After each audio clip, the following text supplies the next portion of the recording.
এক মালা নারকেল দিয়ে এই নিরামিষ পেঁপের রেসিপিটা একবার করে দেখো বন্ধুরা। একদম দুর্দান্ত স্বাদের এই রেসিপিটা একদমই গরম ভাতের সাথে কিন্তু একদম এক থালা ভাত নিমেষে শেষ হয়ে যাবে।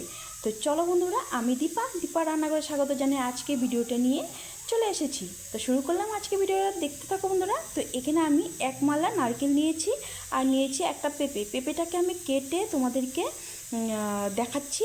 চলো বন্ধুরা, দেখতে থাকো। নারকেল ওঠানো কিন্তু একদম ইজি বন্ধুরা। তো নারকেল এইভাবে দেখো কত সুন্দরভাবে উঠে যাচ্ছে, দেখো। তো এই নারকেলটাকে আমি আইস বক্সে রেখে দিয়েছিলাম। একদম ইজি, তোমাদেরকে একটা টিপস দিচ্ছি।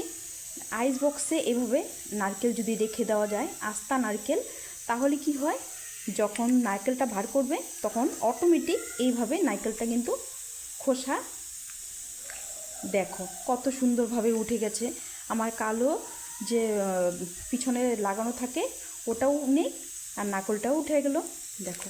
একটু এইভাবে চাপ দিলেই উঠে যায়। তো এইভাবে কিন্তু তোমরা নারকেল একদম ইজিলি কিন্তু উঠাতে পারো।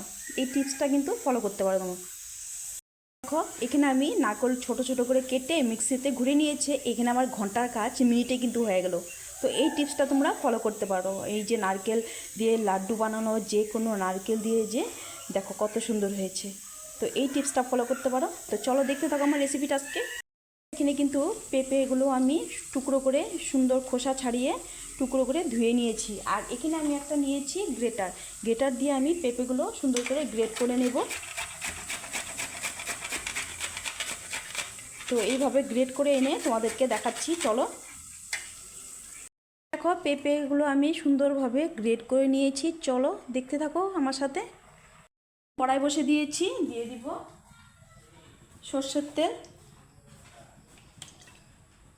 এখানে দিয়ে দিব দুটো তেজপাতা ছিঁড়ে, দিব পাঁচফোড়ন। পাঁচফোড়নটা ভাজা হয়ে গেছে, দিয়ে দিব কেটে রাখা আলু।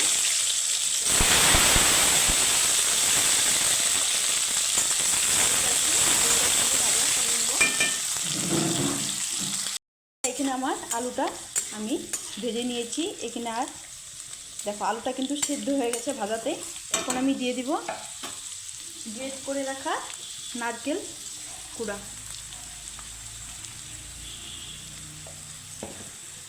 তো নারকেলটা আমি হালকা একটু ভাজবো।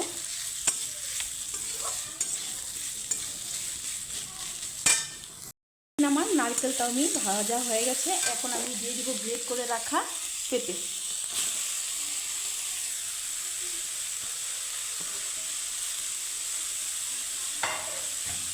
তো পেঁপেটাকে আমি সুন্দর করে মিক্স করে নেব একটু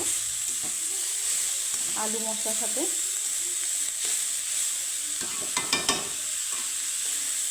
তো এখন আমি কিছু গুঁড়ো মশলা অ্যাড করে দেব,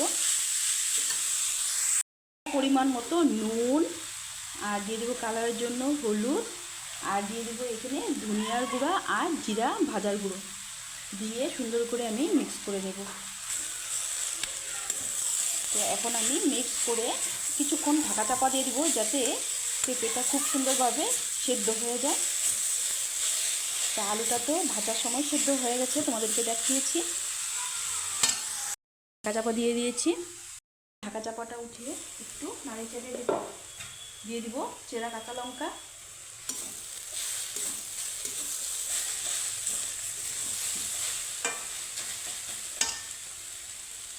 দিয়ে দিব আমি সামান্য চিনি।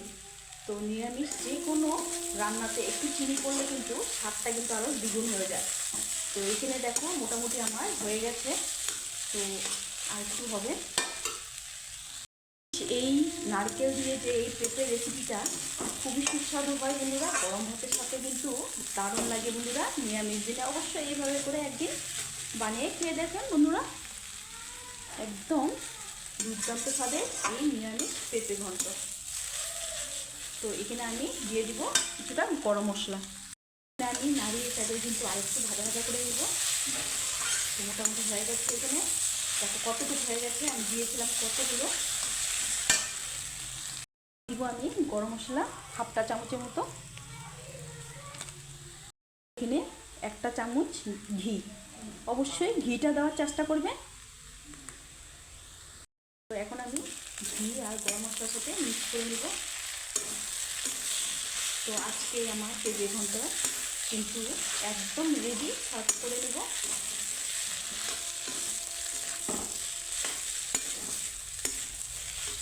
কতটা সুস্বাদু হয়েছে দেখো।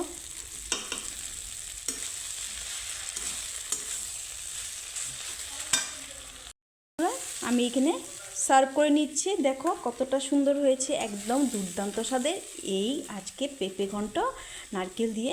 তো বন্ধুরা, আজকের রেসিপিটা তোমাদের কেমন লাগলো অবশ্যই কিন্তু কমেন্টে জানাতে একদমই ভুলবে না। ভালো লাগলে একটা কথা বলবো, লাইক শেয়ার কমেন্ট করে আমার পাশে থাকবে আর বন্ধুদের সাথে শেয়ার করে দিবে। তো দেখো আমি এখানে সার্ভ করে নিচ্ছি, কত সুন্দর হয়েছে আর কতগুলো পেঁপে ছিল এখানে, মজে কতটুকু হয়ে গেছে। নিরামিষ পেঁপে রেসিপিটা কিন্তু যে কোনো রুটি, পরোটা কিংবা পুরির সাথে কিন্তু দারুণ জমে যাবে কিন্তু বন্ধুরা। তো আজকের রেসিপিটা তোমাদের কেমন লাগলো অবশ্যই জানিও। তো আজকের জন্য ভিডিওটা আমি এখানে শেষ করব, দেখা হবে নেক্সট ভিডিওতে। ভালো থেকো, সুস্থ থেকো, টাটা।